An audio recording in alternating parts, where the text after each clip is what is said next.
कि कुछ लोग इन तारीखों को कंफ्यूज करने, कुछ लोग इंतशार पैदा करने, कुछ लोग इत्तेहाद और यकजहती को पारा पारा करने की कोशिश करेंगे।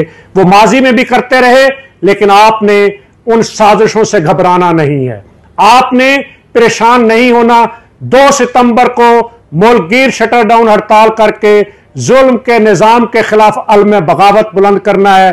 2 सितंबर कौमी यौम एहतजाज है। 2 सितंबर को मैं पाकिस्तान की बार कौंसिल से, मजदूर और वकला तंजीमों से, नौजवानों से, सिविल सोसाइटी से, उलमाए कराम से, गर्ज पूरी कौम से, घरों में बैठी मां, बहनों और बेटियों से भी अपील करता हूं कि अपने बच्चों के महफूज मुस्तकबिल के लिए और अपने मुस्तकबिल के लिए 2 सितंबर शटर डाउन, 2 सितंबर shutter down, no other date, no compromise.